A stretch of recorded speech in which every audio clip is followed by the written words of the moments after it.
You ever have someone try to break into your private ranch, then call 911 on you because you closed your own gate? That's what happened when HOA Karen decided my land was her weekend escape.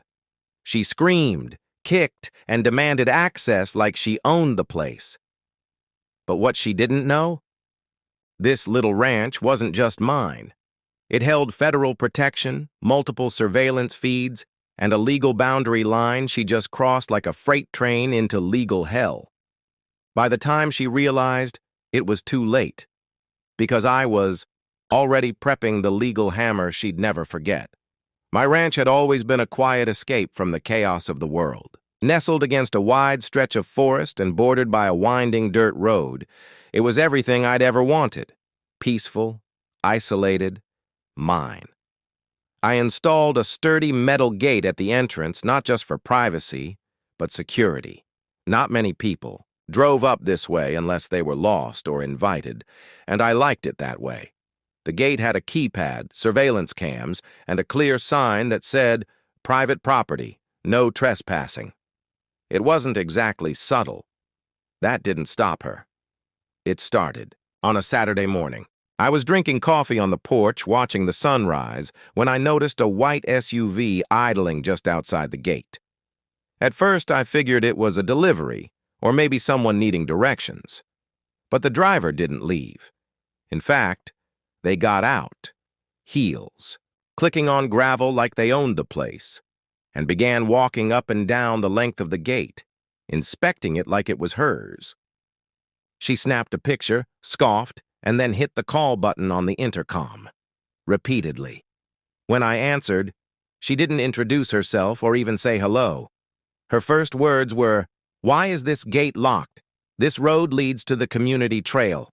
That immediately set off alarm bells. First of all, there is no community trail.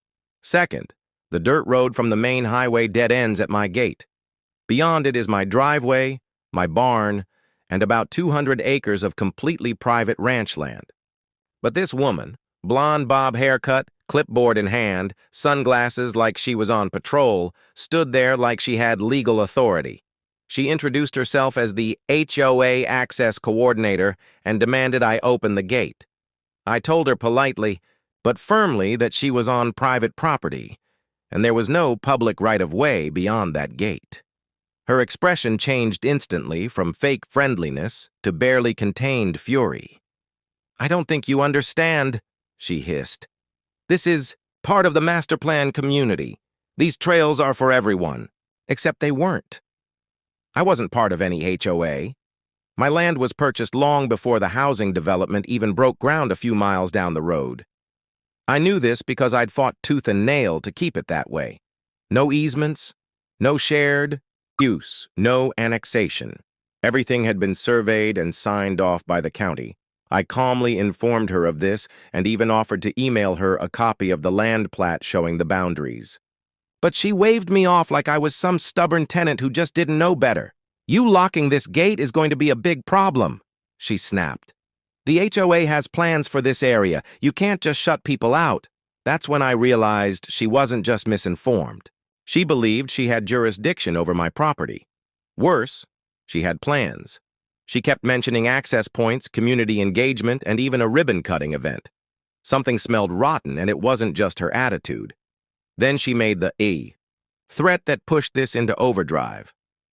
"If you don't open this gate," she said slowly, pointing a perfectly manicured finger at the keypad, "I'll call the authorities.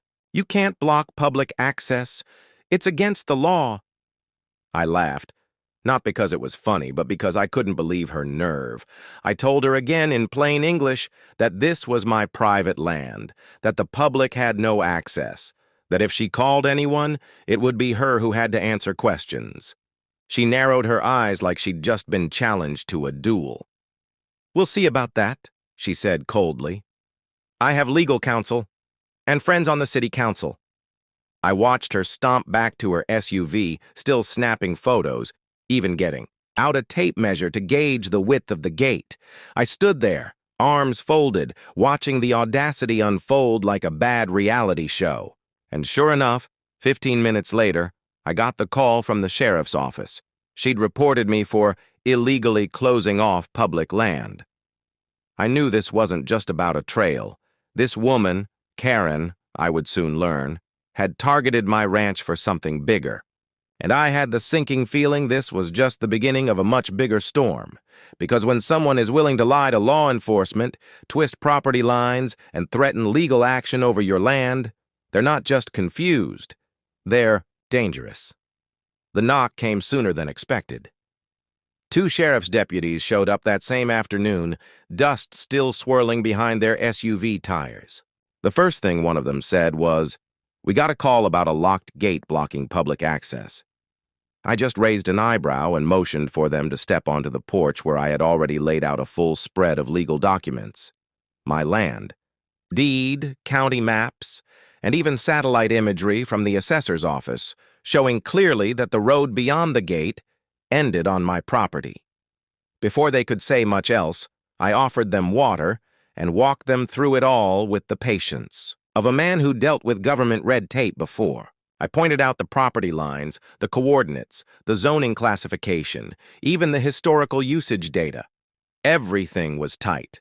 My land, my gate, no easement, no right-of-way, end of story.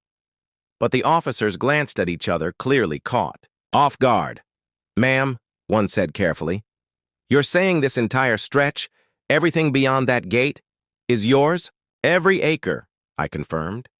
"Karen thinks she's entitled to walk through here because of a trail that doesn't exist." And almost like clockwork, her white SUV reappeared in the distance. She wasn't done. She parked dramatically just outside the gate, strutted over like she owned the place, and didn't even acknowledge the officers before launching into her next performance. "Officers," she began in full Karen mode, "thank you for coming. I've already contacted the HOA's legal team, and I expect we'll be initiating proceedings shortly. This man," she gestured at me like I was an unruly teenager, "has sealed off a designated access route that the community has used for years." The lead deputy raised an eyebrow. "Is that right?" "Yes," she insisted. "It's on the maps. This entire ridge used to be an open walking trail before he decided to block it. My husband and I used to walk it every Sunday." "Ma'am," the deputy said, pulling out the plat map I'd handed him earlier, "this area here is privately owned, has been since long before your HOA was even formed." Karen's smile faltered for just a moment, but she quickly doubled down. "That can't be right," she snapped. "We were told at the last board meeting that this area was being integrated into the community greenbelt. I have minutes. I have emails. Someone must have forged that map, maybe even him." I couldn't help but laugh at that.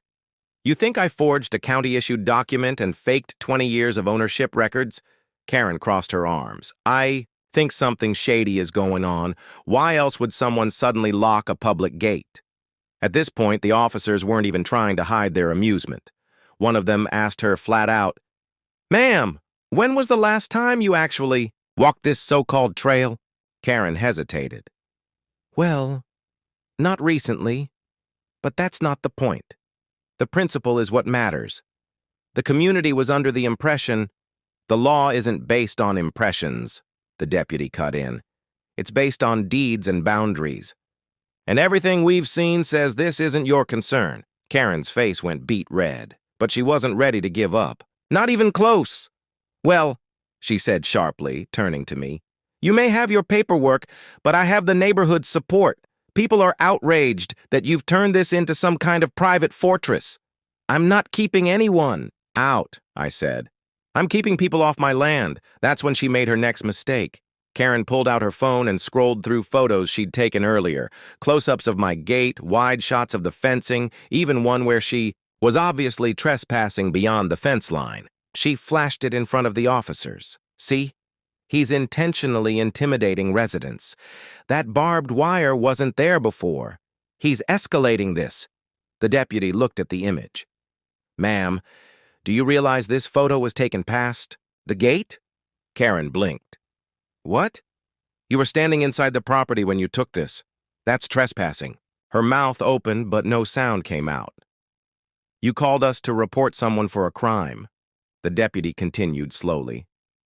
But based on what we've seen so far, you're the one who's violated the law twice, filing a false report and entering private property without permission. Karen's entire posture changed. She suddenly looked very small in her oversized sunglasses. I didn't mean any harm, she mumbled. I was just trying to make a point. The other officer stepped in. Well, you made one, and now we're going to have to file a report with your name in it. The color drained from her face. You could see the gears spinning in her head as she tried to walk it back, blaming a miscommunication and overzealous HOA messaging. But the damage was done. She had tried to weaponize law enforcement over a fantasy and ended up painting herself into a legal corner. As they escorted her back to her car, I could tell she wasn't used to being challenged like this. She expected to steamroll me, but now she was caught red-handed. And the best part? I hadn't even shown her the surprise waiting for her next, because she had no idea what I had discovered about the HOA's plans, or how I was about to flip this entire power game upside down. After the incident with the deputies, I couldn't shake the feeling that Karen's aggression wasn't just about walking trails or open spaces. No one goes to war over a locked gate unless there's something bigger behind it. And something about the way she kept referring to community expectations and our shared vision just didn't sit right. It felt like she was hiding behind the HOA as a shield, using vague buzzwords to distract from a very specific agenda. So I started digging. First, I reached out to a couple of folks who had been quietly disgruntled with the HOA. Old neighbors who had grown tired of the HOA's power plays but didn't want to rock the boat. They were hesitant at first, but once I shared what Karen had done, calling the cops, trespassing, and lying to deputies, they opened up. That's when I heard the first rumor. She's been talking about using your land as part of the next HOA showcase, one of them told me. I thought she was bluffing, but she's been bragging to the board about expanding the community footprint. My gut clenched. Showcase? The next piece fell into place when I checked the local HOA's online bulletin board.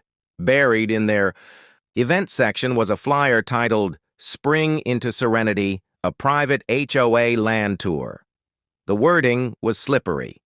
Join us for a scenic outdoor walkthrough of future development spaces with lakeside views, trail potential, and event possibilities. Refreshments provided. I didn't need a map to know what they were talking about. There was only one piece of land bordering the lake that hadn't been touched by HOA construction, and it was mine. They were trying to sell my ranch as an amenity. Suddenly, everything made sense. The pushy behavior, the false 911 call, the obsession with public access. Karen wasn't just trying to walk across my land. She was trying to market it as part of her latest power move. And the best part? She was doing it without telling me a thing. At this point, I was beyond furious, but I stayed calm and calculated. I made a burner email account, posed as an interested buyer, and messaged the HOA contact listed on the flyer. The auto reply came back fast. It was Karen's email. I played the part of a young couple relocating to the area, curious about the community trail expansion and the event spaces mentioned in the flyer. Karen replied in less than an hour, practically gushing. She told me the HOA was planning to expand recreational access, including an exclusive nature loop near the waterline, and that the area would eventually host community-only gatherings, like yoga retreats and outdoor wine socials. She even attached mock-up sketches.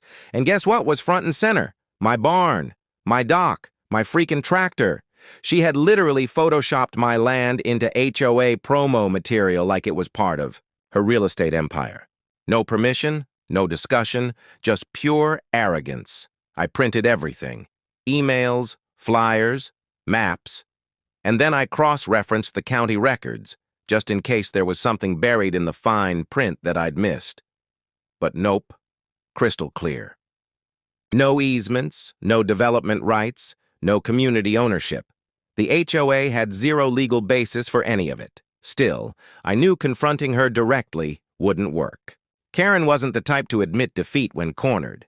She'd spin it, manipulate it, twist the narrative to make herself look like the misunderstood victim of some property dispute. So I went a different route. I scheduled a meeting with the county zoning office, took all the documents with me and laid everything out. I told them how the HOA was marketing my land as part of their expansion, how they were holding events near my property without permission, and how I had reason to believe they were planning to mislead potential home buyers. The zoning officer raised his eyebrows more than once. "If what you're saying is true," he said, "they're violating about 4 different county codes, maybe 5. That's all I needed to hear. But even then, I didn't stop.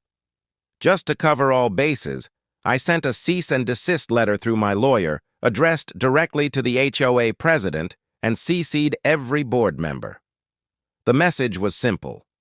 My land is not for sale, not for lease, and not available for HOA functions of any kind. Any further attempt to misrepresent it as such would result in immediate legal action." Within 48 hours, I got a furious email from Karen. She accused me of sabotaging community cohesion, of weaponizing technicalities, and even of undermining property values with paranoia. She tried to guilt-trip me, saying my actions could jeopardize the HOA's credibility with prospective buyers. But it was too late.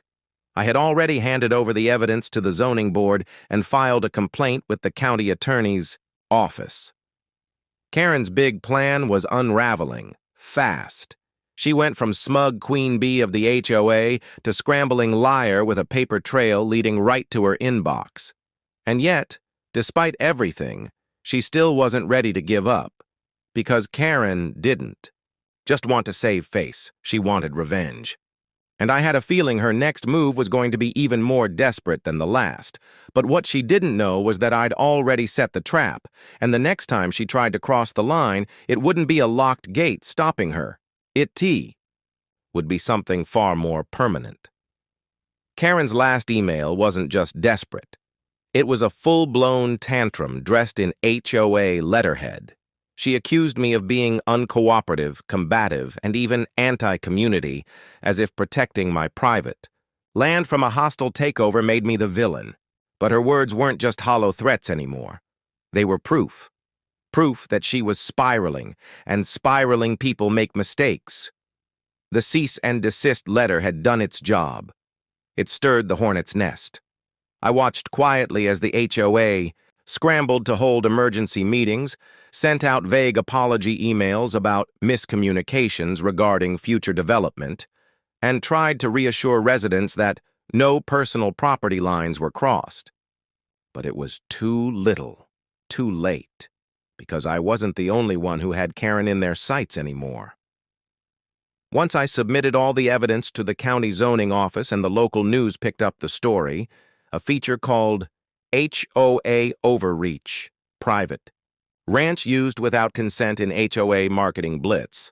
Things escalated quickly. The article was shared hundreds of times across social media, especially in local Facebook groups, where residents had already grown tired of Karen's heavy-handed HOA leadership. People started talking. Some were shocked. Others were furious. One post stood out. "Wait, that's my fishing club she tried to cancel last year because we didn't invite her." Another comment said, "Karen's been calling the cops on anyone who disagrees with her. How is she still in charge?" The tide had turned, and the current was sweeping straight toward her front porch. But what truly snapped the trap shut was the footage. See? I had installed a few trail cams around the edge of my property months ago, after catching random footprints near my ranch fencing. I hadn't looked at the footage in weeks, but after everything exploded, I went back and checked, and there she was, clear as day. Karen walking potential buyers across the edge of my land with a printed map in her hand, pointing toward my barn and dock as if she owned them. In one clip, she even steps over my "no trespassing" sign like it was a leaf on the trail. Another shows her directing someone to picture it with string lights and picnic tables. I didn't even have to narrate it. The video spoke volumes. So I posted it.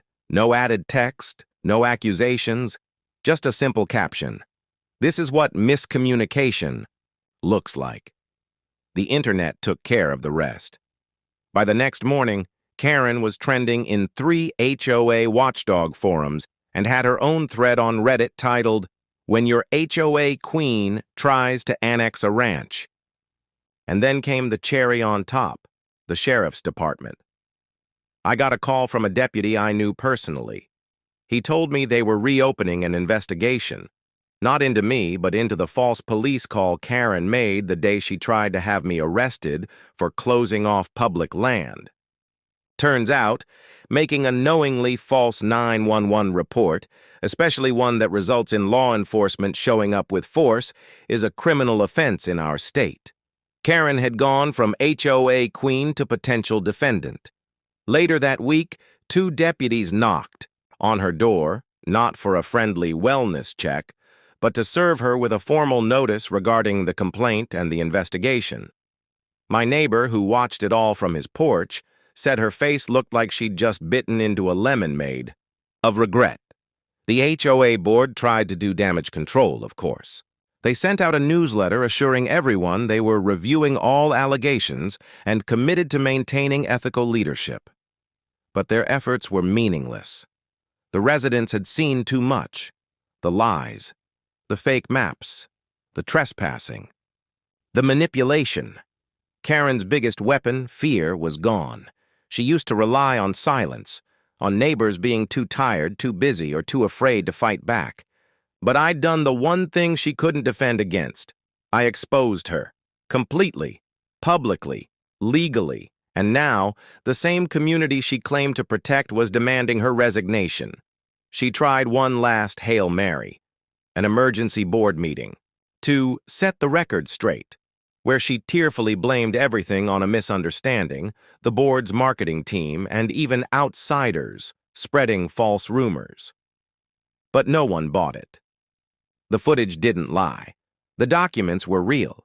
The 911 call existed. The cease and desist was signed and time-stamped. And the final blow?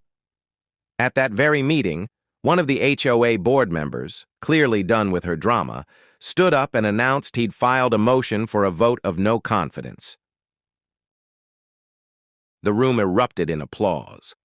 Karen looked stunned, like she couldn't believe the power she'd built was crumbling in real time. But it was, brick by brick, lie by lie, because when you build an empire on intimidation, fake authority, and stolen land, it only takes one solid push for the whole thing to collapse, and I was that push. With Karen out of the picture, the neighborhood took a collective breath like someone had finally opened a window in a suffocating room. The vote to remove her from the HOA board passed with a landslide. No recounts, no debates, just a swift, cold ending to her reign. And just like that, her name was scrubbed from the website, her access card was deactivated, and her emails stopped poisoning everyone's inboxes. But I wasn't done. The civil case I had filed against the HOA, backed with evidence, witness, statements, and all those beautiful video clips, went to mediation. Their lawyers tried to play tough at first, claiming misunderstanding and exaggerated claims. But the moment my attorney dropped the unedited footage on the table, the tone in the room shifted like someone killed the lights. Karen literally had no legal ground to stand on, and now her antics had financially exposed the HOA. They settled fast. The terms, public acknowledgement of wrongdoing, a formal apology in writing, full reimbursement for the damages, including emotional distress, and a rewritten HOA policy that explicitly outlined the limits of the HOA's jurisdiction, permanently protecting my ranch and several other bordering properties from future development initiatives. Most importantly, the HOA had to agree, in writing, that they would never again attempt to access or claim authority over my land. That legal win wasn't just for me. It was a shield I'd forged for every other homeowner who had suffered silently under HOA tyranny. And Karen? She didn't just lose her position. The civil judgment made her financially responsible for a portion of the damages because she had acted beyond her scope as an HOA officer. Her personal insurance didn't cover malicious intent.